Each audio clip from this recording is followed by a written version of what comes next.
देखिए अब हम लोग centre of mass of disc पढ़ने वाले हैं। ओके, अभी हम क्या पढ़ने जा रहे हैं? अब हम पढ़ने वाले हैं centre of mass of semicircular disc. ये हमारा अगला टॉपिक है, ठीक है स्टूडेंट। पर इसको डिस्कस करने से पहले अगेन मैं नॉर्मल कंप्लीट डिस्क की बात कर लूँ। अगेन अगर मान लो एक कंप्लीट डिस्क होता तो इसका सेंटर ऑफ मास कहाँ आएगा?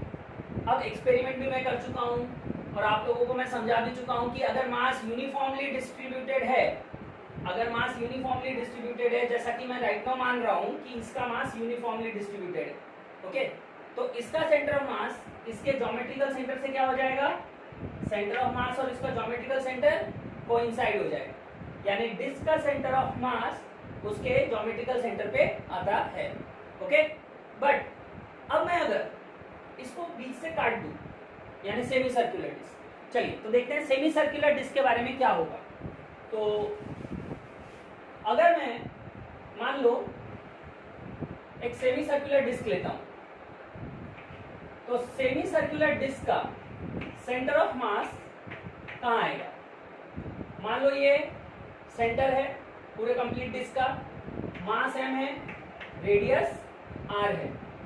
अब मैं क्या कर रहा हूं, कंप्लीट डिस्क के सेंटर को मैं, अब जैसे कि हमेशा की तरह हमें लेना पड़ता है कोऑर्डिनेट सिस्टम, तो मैं जैसे कंप्लीट डिस्क का जो सेंटर था उसी को मैं ओरिजिन मान लेता हूं, जैसा रिंग में किया था सेम टू सेम।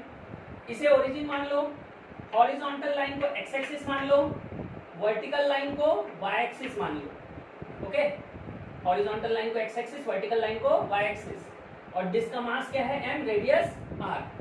तो अभी हम गेस करेंगे पहले कि सेंटर ऑफ मास कहाँ आएगा। कुछ चीजें हम गेस ही कर लेंगे कि सेंटर ऑफ मास टेंटेटिवली कहाँ आने वाला है। तो जैसा कि आप देख रहे हैं, ये जो मास है ये मास इन प्लेन है, ये मास इन प्लेन है, और कौन से प्लेन में है? एक्स वाई प्लेन में है मास। तो अगर मास एक्स वाई प्लेन में है तो सेंटर ऑफ मास भी एक्स वाई प्लेन में ही आएगा। कहाँ आएगा centre of mass? X Y plane में आएगा। ओके, क्लियर हो गया? यानी z कोऑर्डिनेट क्या आने वाला है? z कोऑर्डिनेट 0 हो जाएगा, यानी ZCM हमें निकालने की जरूरत ही नहीं है, ZCM हम डायरेक्ट 0 ले लेंगे। ओके, अच्छा अब मैं आप लोगों को x कोऑर्डिनेट के बारे में बताऊंगा, जैसा मैंने रिंग में कहा था। तो यहाँ देखो स्टूडेंट, अगर मैं सपोज एक देखना, अगर मैं यहाँ पर x एक्सिस के अलोंग रिंग को देखूं, ये डिस्क को देखूं, अगर मैं x के रिस्पेक्ट में डिस्क को देखूं तो डिस्क पूरा x एक्सिस के अबव लाई करता है ना? डिस्क का पूरा मास x एक्सिस के अबव लाई करता है। तो इसका मतलब है डिस्क का centre of mass x axis के ऊपर ही आएगा, centre of mass x axis के ऊपर आएगा। ये तो हम देख के बता सकते हैं बिना कैलकुलेशन के, क्योंकि x एक्सिस के रिस्पेक्ट में देख रहे हैं तो सारा मास ऊपर है x के, तो सेंटर मास x एक्सिस के ऊपर आएगा। लेकिन अगर मैं y एक्सिस के अबाउट देखूं, अगर मैं सपोज इस डिस्क को y के अलोंग कट करूं, तो राइट पार्ट में और लेफ्ट पार्ट में इक्वल मास है और सिमेट्रिकली भी है। जितना मास राइट में है उतना ही मास लेफ्ट में है। जिस तरह से राइट में डिस्ट्रीब्यूटेड है उसी तरह से लेफ्ट में भी डिस्ट्रीब्यूटेड है। तो इसका मतलब centre of mass y axis पर आएगा, यानी centre of mass x axis के ऊपर आने वाला है और ऑन द y एक्सिस आने वाला है। ओके, तो यानी यहाँ पर कहीं आएगा सेंटर ऑफ मास। तो यानी हमें x coordinate of centre of मास क्या मिलेगा? अगर centre of mass y axis पे आने वाला है तो x कोऑर्डिनेट, तो xcm हो जाएगा 0, xcm हो जाएगा 0, यानी हमें x कोऑर्डिनेट फाइंड करने की जरूरत नहीं है। देखो इससे हमने काफी मेहनत बचा ली, नहीं तो हमें डिराइव करना पड़ता और डिराइव करके फिर हमारा 0 आंसर आता। तो हम इस तरह से अगर सोचें तो हमारी काफी हेल्प हो जाती है चीजों को। हमें सिर्फ एक ही कोऑर्डिनेट निकालना है राइट नाउ, और वो है सिर्फ y कोऑर्डिनेट। तो चलिए अब मैं आपको y कोऑर्डिनेट डिराइव करके बताऊंगा। स्टूडेंट, y कोऑर्डिनेट डिराइव करना है तो उसके लिए पहले आप लोगों को एक इमेजिनेशन करना पड़ेगा। अब यहाँ पे फिर से वही एलिमेंट्री मेथड, एलिमेंट लेके जैसा समझाया था, कंटिन्यूअस मास सिस्टम का फॉर्मूला निकाला था एक्सीएम का, integration xdm bye integration dm। Okay, पर वो फॉर्मूला मैंने आपको पहले भी कहा रिंग के वक्त कि डायरेक्टली ऐसा नहीं हो सकता कि बस उठाए और लगा दिए, फॉर्मूला क्रिएट करना होगा। तो उसके लिए अगेन हमें सोचना होगा पहले। तो किस तरह से हम यहाँ आगे बढ़ेंगे देखिए। तो सबसे पहले तो आप इमेजिन करो कि एक ओनियन है, ओनियन को हमने कट कर दिया है स्लाइसेस में, उसमें से एक स्लाइस निकाल, बाकी ओनियन हटा दो और वो एक स्लाइस को भी आधे से काट दो। तो अब तुम्हारे पास एक दो सेमी सर्कुलर डिस्क बन गए, है ना। जब एक पीस निकाला था it is like a disc, लेकिन जब मैंने उस एक डिस्क को बीच से काट दिया तो आधा डिस्क बन गया इधर और आधा इधर, आधा फेंक दो, आधा बच गया, ये वो आधा डिस्क है। ओके, अब वो जो डिस्क बना ओनियन का, आप अगर ध्यान से देखें तो उसमें जो एलिमेंट लेंगे हम, वो एक देखो उसमें कैसे लेयर्स होते हैं, देखा होगा आप ओनियन में ऐसे लेयर्स होते हैं, है ना, बहुत सारे रिंग टाइप रिंग होते हैं, छोटे छोटे रिंग। अगर उसको ऐसे हाथ से मारो तो उसमें से ऐसे एक एक क्या निकलेगी, सेमी सर्कुलर रिंग निकलेगी। ओके, तो उसी तरह का एलिमेंट हमें यहाँ भी लेना होगा। तो यहाँ जो एलिमेंट हम लेंगे वो एक सेमी सर्कुलर रिंग होगा। यहाँ जो एलिमेंट हम लेंगे वो कैसा होगा, एक सेमी सर्कुलर रिंग होगा। तो मैं यहाँ एक रिंग कंसीडर करूंगा। देखिए रिंग, ये रिंग है, मान लो इस रिंग का रेडियस है स्मॉल आर, इस रिंग का थिकनेस है डी आर। ओके, रिंग का रेडियस है स्मॉल आर और रिंग का थिकनेस है डी आर और रिंग का मास है मान लो डीएम। रिंग का मास क्या है, डीएम। ओके, अब मैं क्या करता हूं, मैं इस रिंग को, देखना रिंग का बारे में तो हम पढ़ चुके और रिंग का सेंटर ऑफ मास कहाँ था वो भी हम पढ़ चुके, करेक्ट, उसमें हमको अभी कोई डाउट नहीं है, प्रीवियस टॉपिक ही था। देखो तो अब यहाँ से एक रिंग निकालो, ये जो रिंग है ना इसको निकालो। देखो ये जो रिंग है it is not a like particle, right now ये रिंग एक पार्टिकल जैसा नहीं दिख रहा। आपको देखा होगा पिछले दोनों डेरिवेशन में हमने एलिमेंट जो लिया था वो पार्टिकल साइज था, लेकिन यहाँ जो एलिमेंट हम ले रहे हैं ये रिंग, ये एलिमेंट एक पार्टिकल साइज नहीं दिख रहा है ना, तो यहाँ हम पार्टिकल वाला फॉर्मूला भी नहीं लगा पाएंगे। तो हम क्या करेंगे, अब सुनना, इसको पार्टिकल में कैसे इमेजिन करेंगे वो देखो। ये रिंग को हम यहाँ से निकालेंगे, इमेजिन, उसको क्रश करेंगे, उसको पार्टिकल बना देंगे। किसको, डिस्क को नहीं, रिंग को। रिंग को मैंने पार्टिकल बना दिया और वो पार्टिकल को मैं रिंग के सेंटर ऑफ मास पे रख दूंगा। यानी देखो रिंग है तो रिंग का सेंटर ऑफ मास यहाँ कहीं आएगा, किसका, रिंग का सेंटर ऑफ मास। तो मैं यहाँ पे इस रिंग को निकाल के क्रश करके पार्टिकल बना के रिंग के सेंटर ऑफ मास पे रख दूंगा। यहाँ सेंटर ऑफ मास है, कंफ्यूज मत हो ना, ये रिंग का सेंटर ऑफ मास है। तो रिंग का सेंटर ऑफ मास कितने हाइट पर आता है, अभी हमने पढ़ा 2r/π हाइट पर। कितने हाइट पर, 2r/π हाइट पर। ओके, तो मैं यहाँ लिख देता हूँ सेंटर ऑफ मास यानी y coordinate of ring element, जो रिंग को मैंने एज अ क्या लिया है, एलिमेंट, रिंग की बात कर रहा हूं मतलब एलिमेंट, तो उसका सेंटर ऑफ मास है 2r/π हाइट। ओके, अब देखो ये जो एलिमेंट है, ये जो अब मैंने पार्टिकल बनाया क्रश करके, तो it can be treated like a discrete mass system. इसको तो डिस्क्रीट मास ले सकते हैं, इसको तो पॉइंट साइज पार्टिकल ले सकते हैं, है ना, रिंग को तो नहीं ले सकते थे। पर अब जो मैंने कन्वर्जन किया, उसमें जो मैंने इमेजिनेशन किया, वहां से हिसाब से अब ये एक पार्टिकल हो गया। तो अब मैं डिस्क्रीट मास सिस्टम का फॉर्मूला लगाऊंगा। तो डिस्क्रीट मास सिस्टम का फॉर्मूला YCM होता है m1y1/m1। ये फॉर्मूला है डिस्क्रीट मास सिस्टम का, है ना। तो इसमें m1 यानी क्या, मास ऑफ रिंग, तो मास ऑफ रिंग को तो हम dm मान रहे, और y1 यानी y कोऑर्डिनेट ऑफ रिंग, और रिंग का y कोऑर्डिनेट कहाँ पे, रिंग को जब मैंने पार्टिकल बनाया तो उसको कहाँ रखा, उसके सेंटर ऑफ मास पे, और उसका सेंटर ऑफ मास ओरिजिन से कितने ऊपर था, 2r/π हाइट पे। तो यहाँ पे आ जाएगा y1 2r/π, डिनोमिनेटर में dm। ओके, ये हो गया रिंग से बनाया मैंने डिस्क्रीट मास सिस्टम के फॉर्मूले से। लेकिन इसके अंदर ऐसे कितने रिंग होते हैं, तो जवाब है इनफाइनाइट, है ना, और मुझे सबके लिए निकालना है, सबकी एवरेज वैल्यू निकालना है। तो मैं यहाँ इंटीग्रेटिंग न्यूमरेटर एंड डिनोमिनेटर कर दूंगा, ये आ गया। अब इसको सॉल्व करेंगे, तो अब पहले डिनोमिनेटर को सॉल्व करेंगे बिकॉज वो इजी है सॉल्व करना, जल्दी से हो जाएगा।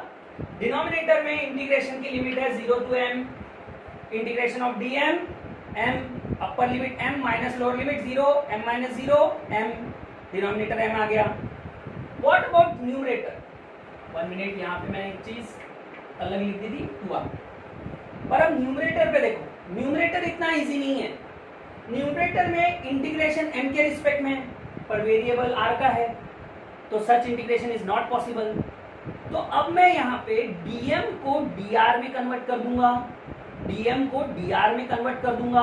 कैसे? देखो, तो मैं यहाँ पर क्या करने जा रहा हूँ, देखना, मैं पहले तो कांस्टेंट बाहर लिख दूं 2r बाय पाई, इसे लिख देता हूँ r dm by denominator of denominator क्या आ गया m, इसे सॉल्व करना है मुझे।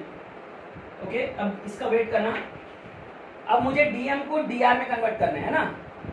अब देखो, यहाँ मास ऑफ द डिस्क क्या है, मास ऑफ द डिस्क है m, है ना, मास ऑफ द डिस्क कितना है m, और एरिया ऑफ द डिस्क क्या है, एरिया ऑफ द डिस्क है पाई आर स्क्वायर बाय 2, सर्कल का एरिया डिवाइड बाय आधा। तो मास पर यूनिट एरिया क्या हो जाएगा, तो मास पर यूनिट एरिया हो जाएगा m by pi r square by 2, है ना। देख लो, ये हो जाएगा मास पर यूनिट एरिया। अब स्टूडेंट, अब मैं निकालूंगा एरिया ऑफ रिंग क्या होगा, एरिया ऑफ रिंग। तो एरिया ऑफ रिंग को मैं शॉर्टकट में निकाल के बताता हूं आपको। शॉर्टकट ये है एरिया ऑफ रिंग इमेजिन करने के लिए कि सर्कमफरेंस ऑफ रिंग क्या है, रिंग का सर्कमफरेंस क्या है पाई आर, और रिंग की थिकनेस कितनी है, रिंग की थिकनेस है dr। तो मैं एरिया ऑफ रिंग लूंगा circumference into thickness, circumference into thickness. तो मैं लिखूंगा पाई into small r into dr। Okay, चलो, तो मैं यहां लिख दूंगा पाई into small r into dr। ये है एरिया ऑफ रिंग और ये है मास पर यूनिट एरिया, दोनों को इनटू कर दो। तो मास पर unit area into area of ring करोगे तो क्या मिल जाएगा, मास ऑफ द रिंग। तो ये हो गया dm। ओके, ये मिल गया dm। Simplify this, pi pi cancel, ये 2 ऊपर आ गया, तो dm की वैल्यू कुछ आ गई 2m by r square small r dr। देखो, ये आ गई dm की वैल्यू। अब ये dm की वैल्यू सब्स्टिट्यूट कर दो इस इक्वेशन में 1 में, तो अब आ जाएगा पुट 2 in 1। ओके, 2 को 1 में रखेंगे, तो अब YCM आएगा।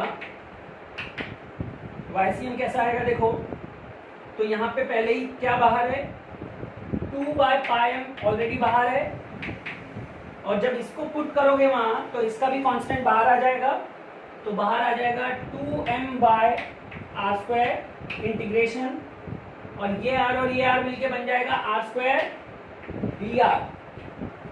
स्टूडेंट, ये बन गया रिजल्ट। अब ये हो सकता है integrate, now it is possible to integrate. तो इंटीग्रेशन की लिमिट भी देंगे, तो ध्यान दें लिमिट कैसे देंगे। तो अगर मैं यहाँ पर एक छोटा रिंग लूँ, सबसे छोटा रिंग, तो उसका रेडियस क्या होगा, तो सबसे छोटा रिंग लूँ तो उसका रेडियस होगा 0, और यहाँ पे अगर मैं सबसे बड़ा रिंग लूँ तो उसका रेडियस क्या होगा, तो उसका रेडियस हो जाएगा कैपिटल R। तो लिमिट हो जाएगी 0 से कैपिटल R। ओके, 0 से कैपिटल R। अब यहाँ देखो स्टूडेंट, यहाँ पर अब आर स्क्वायर का इंटीग्रेशन ले लो, तो YCM आ जाएगा। अब देखो यहाँ पर हो रहा है, ये देखो mm कैंसिल हो रहा है बाहर, ये 4 आ गया, 4 divide by pi r square आ गया, और इसका इंटीग्रेशन आ जाएगा r क्यूब बाय 3, लिमिट 0 से capital R। Next step, upper limit minus lower limit, तो YCM आ जाएगा देखो 4 by 3 pi r square into r cube minus 0 cube, r cube minus 0। अब आर क्यूब माइनस 0 क्यूब तो r cube ही होगा, और यहाँ आर स्क्वायर और आर क्यूब कैंसल, तो फाइनल आंसर होगा YCM का 4r बाय 3 पाई। देखो y कोऑर्डिनेट कितना आ गया 4 pi by 4r bye 3 pi, यानी डिस्क सेमी सर्कुलर डिस्क का सेंटर ऑफ मास उसके सेंटर से 4r/3π हाइट पर होता है। किसका? सेमी सर्कुलर डिस्क का सेंटर ऑफ मास सेंटर से 4r/3π हाइट पर होता है। Okay, this is how we can find semicircular centre of mass for semicircular disc. Okay, अब स्टूडेंट इस लेक्चर में मैंने जितने भी डेरिवेशंस किए आप लोग उसमें ना देखो, ये मेथड सीखने की कोशिश करो। कल चल के कोई अलग सा क्वेश्चन आ गया एडवांस में और तुम्हें डिराइव करना पड़ा, तो डेरिवेशन कैसे बिगिन किया, मैंने एलिमेंट कैसे लिया, तो उसके लिए कॉमन पैटर्न है। आप नोटिस करना कि जो लीनियर मास होता है, जैसे कि मैंने रॉड लिया था तो उसमें जो मास होता है वो लीनियरली डिस्ट्रीब्यूटेड होता है, तो वहां जो मैंने एलिमेंट लिया था it is treated like a point size particle, मैंने उसे पॉइंट साइज पार्टिकल जैसे ट्रीट किया था, करेक्ट। फिर उसके बाद जब मैंने रिंग वाला केस लिया तो वहां पे मास सर्कमफरेंस पे था, तो अगेन मास लेंथ पे डिस्ट्रीब्यूटेड है, इवन दो वो प्लेन था लेकिन मास तो सर्कमफरेंस पे ही था, तो अगेन वहां मास सरफेस लीनियरली डिस्ट्रीब्यूटेड ही कंसीडर होगा। तो वहां भी जब मैंने एलिमेंट लिया था तो element is again of point size consider किया था। लेकिन जब मैंने अब डिस्क की बात की तो यहाँ मास प्लेन में डिस्ट्रीब्यूटेड है, तो यहाँ जब मैंने एलिमेंट लिया तो ये एलिमेंट पॉइंट साइज नहीं था, पार्टिकल, ये लीनियर एलिमेंट था। यानी मास जब सरफेस पे डिस्ट्रीब्यूटेड होता है तो उसमें जो एलिमेंट कंसीडर करोगे तो element will be of linear shape, है ना। अभी डिस्क है इसीलिए लीनियर, ऐसा कर्वी है, सेमी सर्कुलर रिंग जैसा है। अलग अलग केस में अलग अलग लीनियर एलिमेंट भी हो सकते हैं। ओके, तो आप इस बात को ध्यान रख सकते हो डेरिवेशन बिगिन करने के लिए कि एलिमेंट कैसे लेने होते हैं। अभी और भी सीखोगे क्योंकि मैंने अभी तक दो ही टाइप की बात की, मास लीनियरली डिस्ट्रीब्यूटेड है सरफेस पे। स्टूडेंट, अब हम लोग बढ़ते हैं अपने अगले टॉपिक की तरफ और वो है centre of mass of hemisphere. Okay, तो अब हमें निकालना है centre of mass of hemisphere. पर स्टूडेंट इसको सॉल्व करूं उससे पहले आपको एक बात बतानी है कि हेमिस्फीयर में दो केसेस हो सकते हैं। एक हो सकता है सॉलिड हेमिस्फीयर, सॉलिड, और दूसरा हो सकता है हॉलो हेमिस्फीयर। सॉलिड हेमिस्फीयर में क्या होता है, सारा मास वॉल्यूम में डिस्ट्रीब्यूटेड होगा, ओके, और हॉलो हेमिस्फीयर पे सारा मास ऑन द सरफेस ही होगा, करेक्ट। ये डिफरेंस होगा सॉलिड और हॉलो हेमिस्फीयर में। पर अभी जो हम बात करने वाले हैं पहले वो है सॉलिड हेमिस्फीयर। ओके, चलिए तो डायग्राम में आपको बता दूं, मैंने पहले ही बना रखा है बोर्ड पे। देखिए ये जो डायग्राम है ये मान लो ये हेमिस्फीयर है, सॉलिड हेमिस्फीयर, यानी मास पूरे वॉल्यूम में डिस्ट्रीब्यूटेड है। ओके, यहाँ अगेन हमेशा की तरह सेंटर ऑफ मास निकालना है तो पहले कोऑर्डिनेट सिस्टम अज्यूम करना पड़ेगा। तो यहाँ मैं सेंटर ऑफ द स्फीयर को ओरिजिन ले लूंगा, सेंटर ऑफ स्फीयर को ओरिजिन ले लूंगा। This line is X axis, this line is Y axis, okay, और ये वर्टिकल लाइन हमारी जेड एक्सिस हो जाएगी, ठीक है। तो कोऑर्डिनेट सिस्टम हमने अज्यूम कर लिया। अब मैं सेंटर ऑफ मास का डेरिवेशन बिगिन करूं उससे पहले मैं आपको गेस वर्क सिखाऊंगा कि सेंटर ऑफ मास टेंटेटिवली कहां लाई कर रहा है, ये गेस करेंगे हम लोग। क्योंकि अगर हम ये गेस कर लेंगे तो हमारी काफी मेहनत बच जाएगी, जैसा मैंने आप लोगों को डिस्क में सिखा चुका हूं, है ना, उसी तरीके से। देखो तो स्टूडेंट, चलो अगर मैं इस हेमिस्फीयर को सबसे पहले अगर एक्स वाई प्लेन के अलोंग काटूं, कौन सा प्लेन के अलोंग, एक्स वाई प्लेन के अलोंग काटूं। देखो मैं आपको बताता हूं कैसे सोचना है। ये मान लो ये है हमारा हेमिस्फीयर, ओके, और ये एक्स एक्सिस है, ये वाई एक्सिस है और वर्टिकली जेड एक्सिस है, करेक्ट। अब अगर मैं इसको एक्स वाई के अलोंग काटूं बोल रहा हूं तो ये देखो कि अगर मैं इसको एक्स वाई के अलोंग काटूं तो कट नहीं रहा, सारा मास तो ऑलरेडी ऊपर ही है ना, क्योंकि एक्स देखो ओरिजिन पे हमने सेंटर पे ओरिजिन ले लिया था, ये एक्स था ये वाई था। अगर मैं इसको एक्स वाई के अलोंग काटूं तो सारा मास ऊपर लाई करता है एक्स वाई की, तो इसका मतलब centre of mass X Y plane के कहाँ होगा, तो centre of mass X Y plane के ऊपर लाई कर रहा होगा। क्लियर हो गया, यानी centre of mass X Y plane के ऊपर है, ओके, ये एक चीज होगी। अब दूसरी चीज देखो, अब स्टूडेंट ये वाई एक्सिस था, ये जेड एक्सिस था। अब मैं अगर इसको जेड वाई के अलोंग काटूं, ऐसे काटूं, अब ये कटेगा, अब इसमें दो पीसेस निकलेंगे, है ना, अब इसमें दो पीसेस निकलेंगे और ये दोनों पीसेस दिखने में आइडेंटिकल होंगे, एक जैसे ही होंगे, है ना। अगर कौन से प्लेन में काट रहा हूं, जेड वाई या वाई जेड बोल, वाई जेड में काट रहा हूं तो दो पीसेस जो बन रहे हैं वो सिमेट्रिकल बन रहे हैं, तो इसका मतलब centre of mass YZ plane में लाई करेगा। सेंटर ऑफ मास कहाँ लाई करेगा? YZ प्लेन में लाई करेगा, क्योंकि सिमेट्रिकल पीसेस बनते हैं। चलो एक और चीज करेंगे, एक बार और कट करेंगे। अब अगर मैं इसको XZ, अगर मैं इसको XZ के अलोंग काटूं ऐसे इधर से, तो फिर से दो पीस बनेंगे। अगेन दोनों पीसेस आइडेंटिकल होंगे, है ना? तो इसका मतलब सेंटर ऑफ मास कहाँ लाई करेगा? XZ प्लेन में लाई करेगा। तो सेंटर ऑफ मास तीन चीजें हो गई बच्चों। अगर ये तीन चीजों के बारे में सोचो तो आप अंदाज लगा लोगे कि सेंटर ऑफ मास कहाँ आने वाला है। नो डाउट थोड़ा मैथ्स का इमेजिनेशन आपको लगने वाला है इसमें, पर देखो सबसे पहले क्या आया? Centre of mass XY plane के ऊपर लगेगा, पहला स्टेप आया था। दूसरी बार काटा तो centre of mass YZ plane में आने वाला है। तीसरी बार काटा तो centre of mass XZ plane में आने वाला है। तो आप लोग मुझे बताएं YZ प्लेन और XZ प्लेन जहां कट करते हैं वहां क्या फॉर्म होता है? क्या बोल रहा हूं? YZ प्लेन और XZ प्लेन जहां कट करेंगे, दो प्लेन जहां कट करते हैं वहां क्या बनता है? आपको पता है ये चीज? वहां बनता है लाइन, है ना? जहां दो प्लेन कट करते हैं वहां क्या बनता है? लाइन। तो अगर YZ प्लेन और XZ प्लेन के बीच में देखूं तो कौन सा लाइन कॉमन है? तो आंसर है Z एक्सिस। तो इसका मतलब centre of mass Z axis पे आना चाहिए, क्योंकि सेंटर ऑफ मास दोनों प्लेन में आना चाहिए, मतलब लाइन पे आना चाहिए। लाइन पे आना चाहिए मतलब कौन सा लाइन? कॉमन लाइन कौन सा है?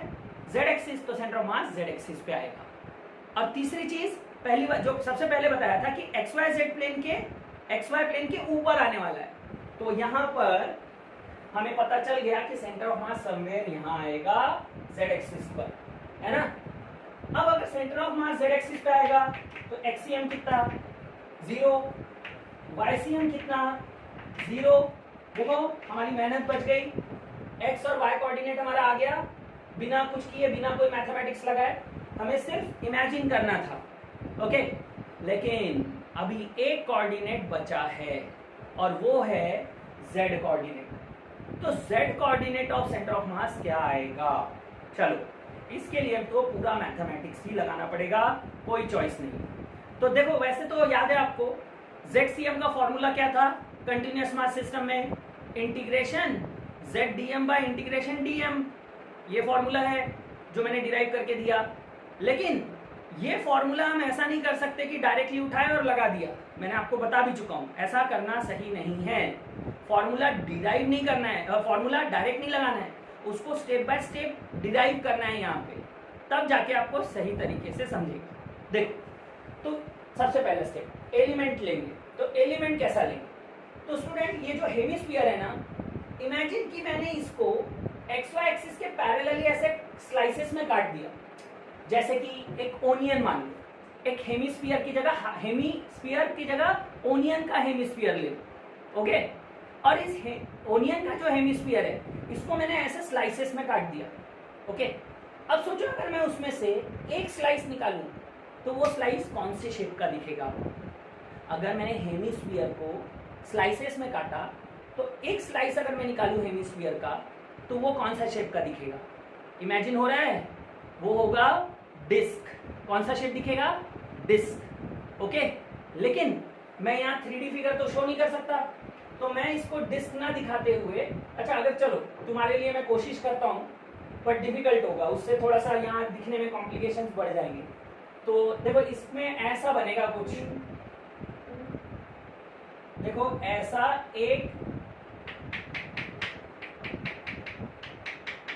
ऐसा दिखेगा, है ना? और ये थोड़ा मतलब डिस्क ऐसा रहेगा, डिस्क ये। पर इसमें फिर मैं और भी जो चीजें करूंगा वो आपको समझ नहीं आएगा, तो एक काम करता हूँ, मैं साइड में एक दूसरी फिगर भी बना देता हूँ। देखो 2D फिगर बनाते हैं। अब ये हेमिस्फीयर है, ठीक है? ये है हमारा Z एक्सिस, ये है हमारा X एक्सिस। अब मैंने इसको स्लाइसेस में काटा, तो एक स्लाइस लिया ये। अब ये स्लाइस का डिस्टेंस फ्रॉम ओरिजिन है मान लो Z, और ये स्लाइस का थिकनेस है अज्यूम इट dz, और ये स्लाइस का मास है अज्यूम इट dm। ये जो एलिमेंट लिया मैंने उसका मास, उसका थिकनेस, ओके, अब याद करो ये जो एलिमेंट है क्या हम इसको पार्टिकल जैसा ट्रीट कर सकते हैं राइट नाउ? ये जो डिस्क बन रहा है, ये जो मैंने स्लाइस है डिस्क, क्या इसको मैं एज अ एलिमेंट ट्रीट कर सकता हूँ, पार्टिकल ट्रीट कर सकता हूँ? आंसर इज नो, क्योंकि ये तो कंटिन्यूअस बॉडी हुई ना, डिस्क भी तो एक कंटिन्यूअस बॉडी हुई, तो इसको मैं एज अ पार्टिकल ट्रीट नहीं कर सकता। तो अब इसको मैं पार्टिकल में कन्वर्ट करूंगा, लेकिन उसका तरीका भी मैंने आपको सिखाया डेरिवेशन ऑफ डिस्क में, याद है? Centre mass of derivation of disc में मैंने सिखाया। तो अब सबसे पहले ये जो कंप्लीट डिस्क है, ये कंप्लीट डिस्क का सेंटर कहाँ है, सेंटर ऑफ मास कहाँ है? डिस्क का, नॉट अ स्फीयर, हेमिस्फीयर की बात नहीं कर रहा, डिस्क का। तो ये डिस्क का सेंटर ऑफ मास उसके ज्योमेट्रिकल सेंटर में होगा, है ना? तो अब मैं क्या करता हूँ, इस हेमिस्फीयर को निकालता हूँ, सॉरी इस डिस्क को निकालता हूँ और इस डिस्क को क्रश करके पार्टिकल बना के उसके सेंटर ऑफ मास पे रख देता हूँ। अब डिस्क बन गया पार्टिकल, अब डिस्क क्या बन गया? पार्टिकल। अब डिस्क अगर पार्टिकल बन गया तो मैं centre of mass of a particle का फॉर्मूला लगा सकता हूं, डिस्क्रीट मास सिस्टम वाला, याद है? वो लगाऊंगा मैं। देखो, तो मैं यहां लिखूंगा ZCM equal to M1Z1 by Z1, discrete mass system वाला फॉर्मूला लगा रहा हूं, पार्टिकल वाला, पर मैं यहाँ पे M1Z1 बाय Z1 ही ले रहा हूं, प्लस में नहीं लिख रहा हूं, क्योंकि यहाँ एक ही पार्टिकल है, क्योंकि यहाँ एक ही पार्टिकल है तो एक ही बार लिखेंगे ऐसा। अब इसमें वैल्यू रखो, तो यहाँ M1 क्या है? M1 मतलब ये पार्टिकल, और ये पार्टिकल बना कि सेट डिस्क, और डिस्क का मास क्या है? dm, तो यहाँ M1 की जगह आ जाएगा dm। अब Z1, तो ये पार्टिकल ओरिजिन से z एक्सिस के अलाउंग कितने ऊपर है? z डिस्टेंस पे है, तो यहाँ Z1 आ जाएगा z, और डिनोमिनेटर में अगेन M1 है, सॉरी यहाँ डिनोमिनेटर में M1 है, तो यहाँ पर आ जाएगा M1 है तो डिनोमिनेटर में आ जाएगा dm। ओके, तो ये बन गया हमारा centre of mass for one particle. पर स्टूडेंट, डिस्क के लिए इसके अंदर ऐसे कितने पार्टिकल है? हमें तो बात करनी है हेमिस्फीयर की, तो हेमिस्फीयर में ऐसे कितने डिस्क है? आंसर है इनफाइनाइट। तो अब हम लोग यहाँ पर क्या करेंगे? Integrating numerator and denominator. अब देखो स्टूडेंट, अब ये फॉर्मूला दिखने में हमारे उस फॉर्मूले से मैच कर गया जो मैंने आपको शुरू में लिखाया है कंटिन्यूअस मास सिस्टम में, करेक्ट? अब इसको सॉल्व करेंगे, तो अब सॉल्व कैसे करेंगे वो सुनो। डिनोमिनेटर तो अगेन बहुत इजी है, इंटीग्रेशन ऑफ dm, लिमिट दे दो 0 से m, तो डिनोमिनेटर सॉल्व होके m आ जाएगा, है ना? डिनोमिनेटर तो सिंप्लीफाई हो गया। बट बात करेंगे न्यूमरेटर की, मेहनत करनी है न्यूमरेटर में, क्योंकि वेरिएबल z है और integration with respect to m है, तो ऐसे तो इंटीग्रेट हो नहीं पाएगा। तो अब हम यहाँ देखो dm को dz में कन्वर्ट करने की कोशिश करेंगे, dm को dz में कन्वर्ट करेंगे। कैसे? तो टोटल मास क्या है? टोटल मास m है, और ये मास वॉल्यूम में डिस्ट्रीब्यूटेड है, तो वॉल्यूम ऑफ हेमिस्फीयर क्या है? तो आंसर है 4/3 पाई क्यूब। तो मास पर यूनिट वॉल्यूम क्या डिफाइन होगा? तो जवाब है m/2/3 पाई क्यूब। अब देखो स्टूडेंट, मैंने पूरे स्फीयर का वॉल्यूम होता है 4/3 पाई क्यूब, लेकिन ये हेमिस्फीयर है तो डिवाइड बाय 2 हो जाएगा, तो ये 2/3 पाई क्यूब। तो ये हो गया मास पर यूनिट वॉल्यूम, ये हो गया मास पर यूनिट वॉल्यूम। ठीक है यहाँ तक? चलो अब बताओ, ये जो डिस्क है, ये डिस्क का वॉल्यूम क्या होगा? अब ये डिस्क का खुद का कुछ रेडियस होगा। देखो, ये डिस्क का रेडियस है सपोज स्मॉल r, डिस्क का रेडियस कितना है? सपोज स्मॉल r, ठीक है? तो ये डिस्क जो है ये एक तरीके से सिलेंडर जैसा बिहेव कर रहा है, तो इस डिस्क का वॉल्यूम होगा 2 पाई r स्क्वायर इंटू हाइट कितना है? dz, तो यहाँ लिखेंगे 2 पाई स्मॉल r, तो sorry surface area pi r square into dz, ये है वॉल्यूम ऑफ द डिस्क। अब सुना, ये है मास पर यूनिट वॉल्यूम, ये है वॉल्यूम ऑफ द डिस्क, दोनों को इंटू कर दो, पाई कैंसिल हो गया यहाँ पे, है ना? पाई वाला टर्म कैंसिल हो गया। अब ये दोनों को इंटू करके आएगा स्टूडेंट हमारा आंसर dm, ये हमारा dm आ गया, ओके, dm की वैल्यू आ गई। अब इसको सॉल्व करो तो 3 न्यूमरेटर में जाएगा तो dm हो जाएगा 3m small r square dz by 2 capital R cube.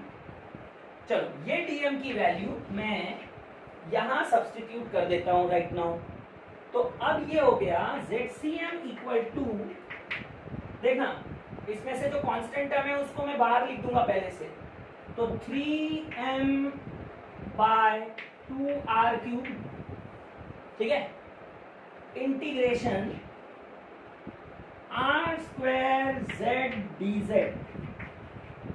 r square z dz, और डिनोमिनेटर तो ऑलरेडी क्या आ चुका है, डिनोमिनेटर तो m आ चुका है, तो यहां डिनोमिनेटर में मैं m लिख लूंगा, ओके, ये आ गया। पर अभी भी प्रॉब्लम फंस गए फिर से कि यहाँ इंटीग्रेशन dm को तो dz में कन्वर्ट कर लिया, पर यहाँ देखो दो वेरिएबल आ गए, एक वेरिएबल आ गया r और एक वेरिएबल आ गया z, तो यहाँ तो दो वेरिएबल्स आ गए, तो ये फिर से इंटीग्रेट नहीं हो पाएगा।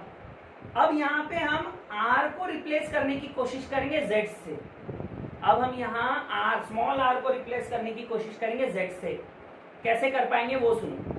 तो उसके लिए स्टूडेंट देखो मैं क्या करता हूँ, ये ओरिजिन को ये वाले एंड से ज्वाइन करता हूँ, ठीक है, ये है रेडियस ऑफ हेमिस्फीयर, और देखो यहाँ बन रहा है 90 एंगल, तो इस ट्रायंगल में मैं पाइथागोरस थ्योरम लगा सकता हूँ, तो यहाँ बन जाएगा capital R square equal to small r square plus z square, तो यहाँ से स्मॉल r स्क्वायर आ जाएगा capital R square minus z square, मिल गया स्मॉल r स्क्वायर की वैल्यू, ये स्मॉल r स्क्वायर यहाँ सब्स्टिट्यूट कर दो, तो अब हमारा ZCM आ गया 3m by 2r cube m, sorry numerator में देखिए, न्यूमरेटर में भी ओके, यहाँ न्यूमरेटर और डिनोमिनेटर में दोनों जगह m था, तो हमें इसे आगे कैरी करने की जरूरत नहीं है, ये m यहीं कैंसिल हो चुका है, मेहनत बचाएंगे, यहीं कैंसिल हो रहा था। अब देखो यहाँ m नहीं लिखना है, अब यहाँ ब्रैकेट में क्या आएगा वो सुनो, तो r स्क्वायर की जगह क्या रखेंगे, r स्क्वायर की जगह हमें रखना है capital R square z square into z dz, देखो ये आ गया, ये बन गया इक्वेशन। अब ये हो सकता है इंटीग्रेट, फाइनली ये जिस फॉर्म में आया ये फॉर्म इंटीग्रेटेबल है। चलो उसके लिए भी ब्रैकेट ओपन करो, इंटीग्रेशन सेपरेट करो, तो ये काम भी कर लेंगे हम। तो ZCM आ गया 3 बाय 2r क्यूब, ब्रैकेट के अंदर bracket integration r square z dz minus integration z cube dz, देखो है ना, मैंने ब्रैकेट ओपन कर दिया और इंटीग्रेशन की साइन को भी अंदर ला लिया।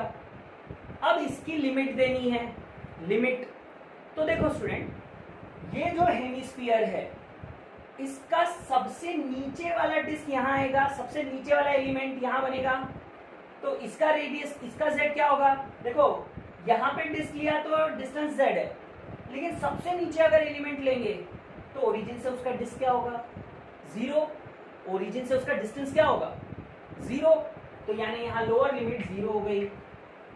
और अगर मैं सबसे छोटा एलिमेंट सबसे ऊपर लूँ टॉप पर, तो यहाँ उसका जो डिस्टेंस होगा ओरिजिन से वो होगा रेडियस ऑफ द हेमिस्फीयर के इक्वल, तो इसका अपर लिमिट आ गया कैपिटल R, अपर लिमिट आ गया कैपिटल R, है ना। अब इंटीग्रेट कर दो तो ZCM आ जाएगा 3 बाय 2r क्यूब, ब्रैकेट, देखो मैं दो स्टेप एक साथ करूंगा, आई होप आपको वो बात क्लियर होगी, जैसे कि इंटीग्रेट करके अपर लिमिट माइनस लोअर लिमिट फिर इंटू r स्क्वायर भी कर दूंगा, तो ये हो जाएगा z स्क्वायर बाय 2, फिर r square into r square by 2 क्या हो जाएगा r to the power 4 by 2, तो ये हो जाएगा r to the power 4 by 2 minus फिर z क्यूब का integration z to the power 4 by 4, upper limit r डाल दिया, लोअर लिमिट तो 0 ही है, तो ये हो जाएगा r to the power 4 by 4। अब हम क्या करेंगे यहाँ, अब हम यहाँ लेंगे एलसीएम, एलसीएम लेके इसको सिंप्लीफाई करेंगे तो देखो अब ZCM आ रहा है फाइनली 3r/8। तो स्टूडेंट ये आ गया हमारा Z coordinate of centre of मास, है ना। हमने x और y कोऑर्डिनेट पहले ही निकाल लिए थे। x कोऑर्डिनेट था 0, y कोऑर्डिनेट था 0, अब ये आ गया ZCM 3r/8। इसको स्टूडेंट आप लोग याद कर लेना। देखो मेंस लेवल के जो पेपर होते हैं ना उसमें इतना डेरिवेशन बेस्ड क्वेश्चन नहीं आता, उसमें सीधा रिजल्ट बेस्ड क्वेश्चन आता है। तो ये जो रिजल्ट आया ना हमारा 3r/8, ये कहां से, ये क्या बता रहा है? ये बता रहा है कि हेमिस्फीयर के सेंटर से कितने ऊपर है सेंटर ऑफ मास, है ना, यानी यहां से कितने हाइट पर है सेंटर ऑफ मास, ये ZCM हमें बता रहा है। ओके, आई होप आपको ये कॉन्सेप्ट समझ गया होगा। अब हम बढ़ते हैं अपने अगले टॉपिक की तरफ। अब हम लोग हेमिस्फीयर का सेंटर ऑफ मास डिराइव करेंगे, कहाँ होता है। देखो तो स्टूडेंट अगेन अब हम लोग ना डायरेक्ट एक 2D फिगर से चालू करेंगे, है ना। अब हम 3D फिगर नहीं बनाएंगे। तो मान लो ये एक हेमिस्फीयर, ओके, और ये सेंटर ऑफ द हेमिस्फीयर है। इसी को ओरिजिन ले लो। Horizontal line again X axis right की तरफ जो जा रही, हॉरिजॉन्टल लाइन ये वाली Y axis, this vertical line is Z axis. Okay, अब मान लो स्टूडेंट ये हेमिस्फीयर का मास m है और रेडियस r है और मुझे निकालना है इसका सेंटर ऑफ मास। ओके, इसका सेंटर ऑफ मास हमें निकालना है। अगेन याद रखना ये 3D फिगर है, मैंने 2D बनाया है। आपको पता चल रहा है कि ये अच्छा, अगर ये देखो तो ऐसा बन गया 3D, है ना।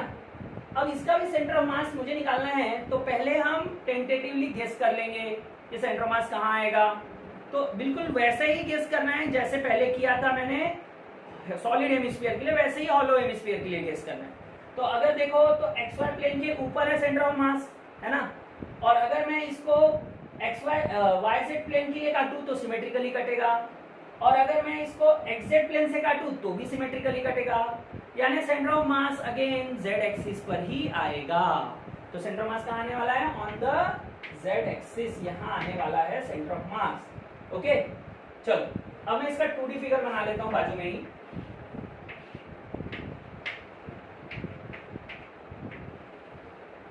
तो centre of mass Z axis पे आने वाला है, तो इसका मतलब एक्सियम कितना आएगा? 0, है ना। YCM कितना आएगा? तो YCM भी आएगा 0, यानी x और y कोऑर्डिनेट 0 आएंगे।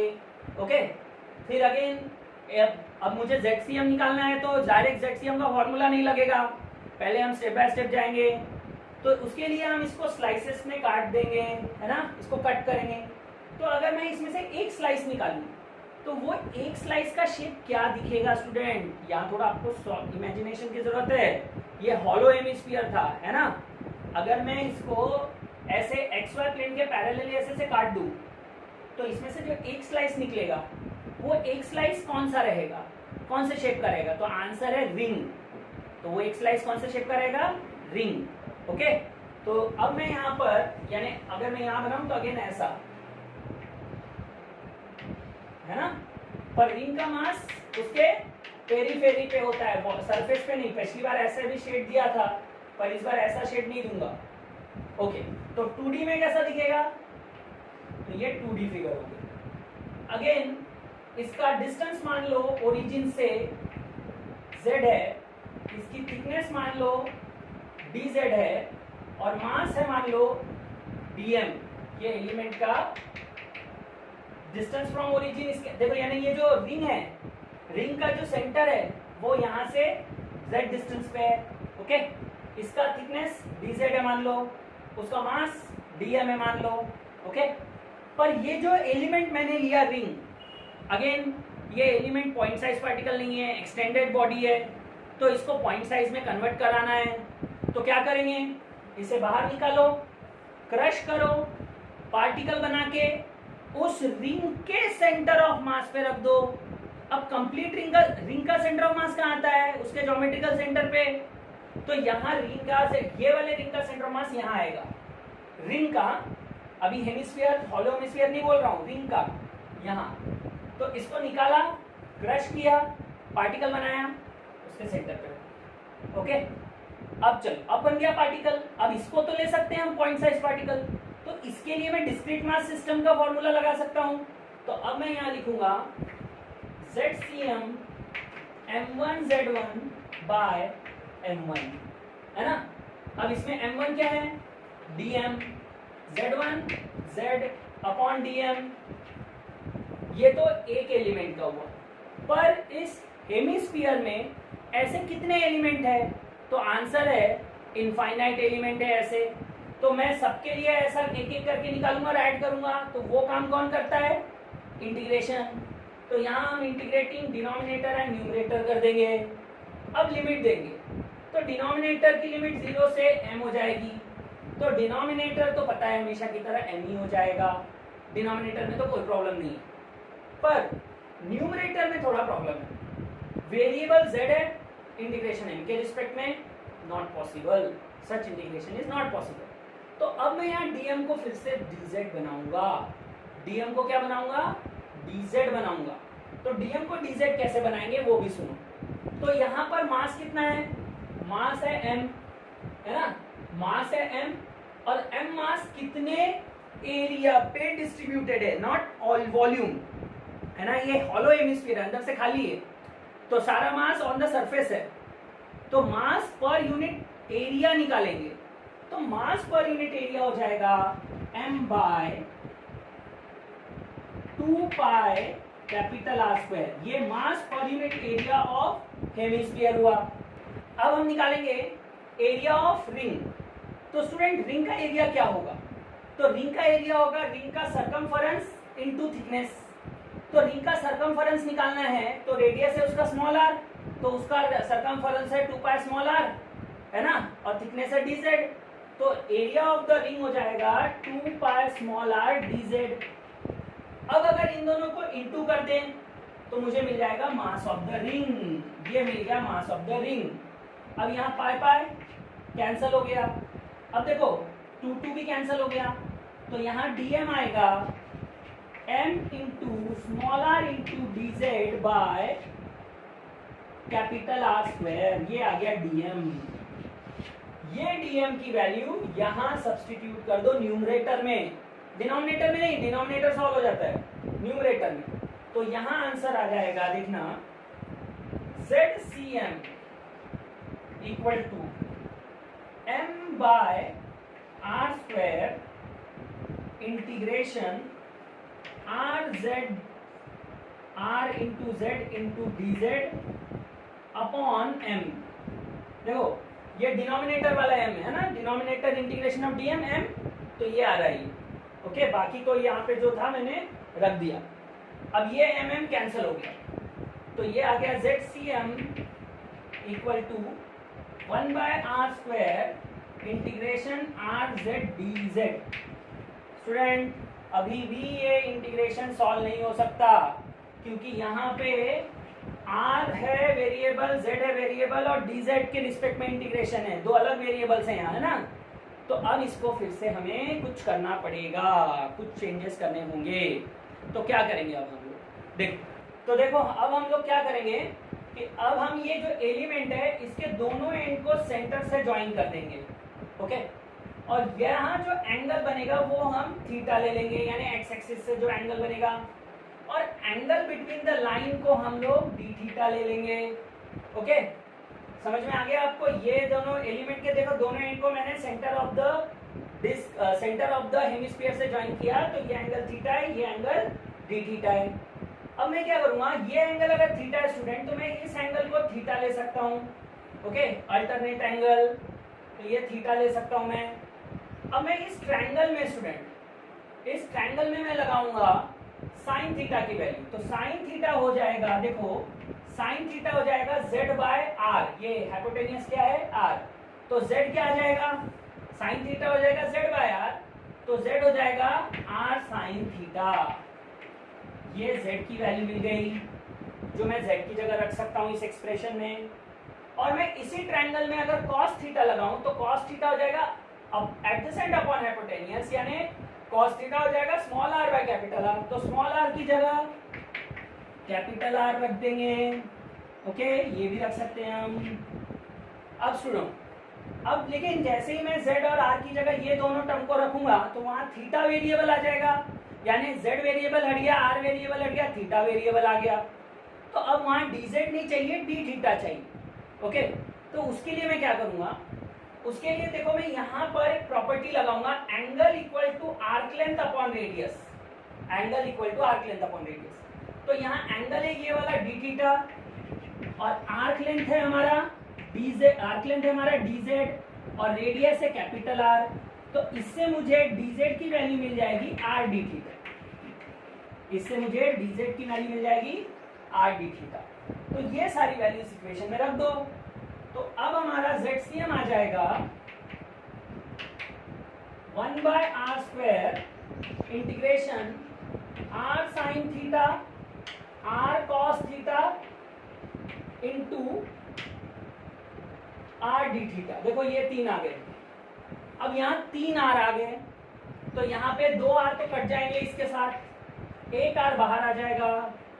तो ZCM आ जाएगा इंटीग्रेशन, अब ध्यान देना मैं एक काम करने जा रहा हूँ, अटेंशन। अब स्टूडेंट यहाँ साइन थीटा कॉस थीटा है, तो साइन थीटा कॉस थीटा को साइन 2 थीटा बाय 2 लिख सकता हूँ, है ना। यहाँ साइन थीटा कॉस थीटा है तो इसको मैं साइन 2 थीटा बाय 2 लिख सकता हूँ और साथ में डी थीटा। अब इसकी लिमिट दे दो। अब इसमें लिमिट क्या आएगी सुनो, तो यहाँ पे देखो जब मैं यहाँ सबसे नीचे रिंग लूंगा तो थीटा बनेगा 0 और जब मैं सबसे ऊपर रिंग लूंगा तो थीटा बन जाएगा पाई। तो लिमिट हो जाएगी 0 से पाई बाय 2, सॉरी पाई नहीं, पाई बाय 2। अब इसको इंटीग्रेट करके अपर लिमिट माइनस लोअर लिमिट, तो ZCM इक्वल टू आएगा r/2 और देखो इंटीग्रेशन ऑफ साइन थीटा हो जाएगा cos minus cos 2 theta by 2, limit 0 से पाई बाय 2। तो अब इसमें नेक्स्ट स्टेप होगा अपर लिमिट माइनस लोअर लिमिट, तो ये हो जाएगा देखो ZCM, मैं यहाँ लिख देता हूँ ZCM equal to r/2, r/4 हो जाएगा, 2/2 इंटू 2 4 और अपर लिमिट पाई बाय 2 रखेंगे तो इस 2 कैंसल cos पाई, तो ये हो जाएगा -1। अपर लिमिट पुट करोगे तो -1 आएगा और लोअर लिमिट पुट करोगे तो 1 आएगा। लोअर लिमिट है 0, तो ये हो जाएगा माइनस ऑफ -0। देखो इस तरह से आएगा, माइनस ऑफ -1 माइनस ऑफ -1 ऐसा आएगा, यानी कि +1 +1, तो 1 + 1 2, 2 से 4 कैंसल 2, तो ZCM आ जाएगा फाइनली r/2। ZCM आ जाएगा हमारा r/2। ओके, तो ये हो गया Z coordinate of centre of mass, Z coordinate of centre of mass for hollow hemisphere. तो हॉलो हेमिस्फीयर का सेंटर ऑफ मास सेंटर से कितने ऊपर होता है, तो जवाब है r/2 हाइट पर होता है। ये बात आप लोगों को याद कर लेनी चाहिए जैसे बाकी चीजों के लिए किया। ओके, तो ये हो गया हमारा डेरिवेशन फॉर हॉलो हेमिस्फीयर। बढ़ते हैं अब हम लोग अपने अगले टॉपिक की तरफ। चलिए स्टूडेंट, अब हम कुछ और चीजों का भी सेंटर ऑफ मास देखेंगे, पर अब हम डेरिवेशन नहीं करेंगे स्टूडेंट, हम सिर्फ डायरेक्ट रिजल्ट देखेंगे कि इन ऑब्जेक्ट्स का सेंटर ऑफ मास कहां आता है और इसे याद कर लेंगे। ओके, तो सबसे पहले हम सेंटर ऑफ मास देखेंगे, centre of mass of solid कोन। तो स्टूडेंट सॉलिड कोन है ये और इसकी हाइट h है। ओके, तो इसका जो सेंटर ऑफ मास आता है वो बॉटम से, इसका जो सेंटर ऑफ मास आता है वो बॉटम से h/4 हाइट पर आता है। कितने हाइट पे आता है, h/4 हाइट पर आता है। ओके, इसके अलावा अब ये फिर से कोन है लेकिन ये हॉलो कोन है h हाइट का। अब हॉलो कोन का सेंटर ऑफ मास कहां आता है, तो इसका जवाब है स्टूडेंट, इसका हाइट, इसका सेंटर ऑफ मास बॉटम से h/3 हाइट पर आता है। कहां आता है, बॉटम से h/3 हाइट पर आता है। तो स्टूडेंट ऐसा क्यों होता है, देखो सॉलिड कोन का सेंटर ऑफ मास ज्यादा नीचे है as compare to hollow cone. Solid cone का सेंटर ऑफ मास ज्यादा नीचे as compare to hollow cone. इसका रीजन ये है स्टूडेंट कि जो सॉलिड कोन होता है इसके बॉटम में ज्यादा मास होता है, क्योंकि मास वॉल्यूम में डिस्ट्रीब्यूटेड है तो नीचे वाले पोर्शन में ज्यादा मास आएगा, जबकि हॉलो वाले कोन पे मास ऑन द सरफेस होता है। ठीक है, तो इस वजह से बॉटम का मास नो डाउट अपर पोर्शन से ज्यादा है, बट उस रेशियो में नहीं है जितना सॉलिड कोन में। ठीक है, चलिए अगली चीज जिसका हम सेंटर ऑफ मास देखेंगे वो है centre of mass of a rectangular plate. Now plate शब्द इस्तेमाल कर रहा हूं, ध्यान से सुनना। तो प्लेट है अगर centre of mass of rectangular plate, plate बोल दिया तो स्टूडेंट थिकनेस कैसा हो जाता है, थिकनेस बहुत स्मॉल हो जाता है। ये एक प्लेट है इसका, चलो मैं रेक्टेंगुलर प्लेट को ऐसा बनाता हूं, ठीक है। इसकी लेंथ ए है और विड्थ बी है मान लो, और मुझे इसका सेंटर ऑफ मास बताना है। ओके, तो मैं ये कोऑर्डिनेट को, ये वर्टेक्स को ओरिजिन लेता हूं, हॉरिजॉन्टल लाइन को एक्स एक्सिस, वर्टिकल लाइन को वाई एक्सिस। और हाँ, हम ये सारे केस में अभी तक जितना केस पढ़ रहे हैं और हर जगह हम ये मान रहे हैं कि मास यूनिफॉर्मली डिस्ट्रीब्यूटेड है। यहां भी मास यूनिफॉर्मली डिस्ट्रीब्यूटेड है। तो अगर मास यूनिफॉर्मली डिस्ट्रीब्यूटेड है तो centre of mass geometrical centre से कोइंसाइड हो जाएगा।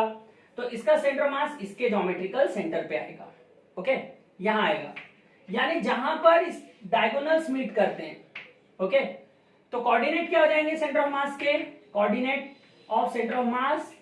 तो देखो एक्स कोऑर्डिनेट हो जाएगा यहां तक a/2 और y कोऑर्डिनेट हो जाएगा b/2। तो ये है coordinate of centre of mass for rectangular plate.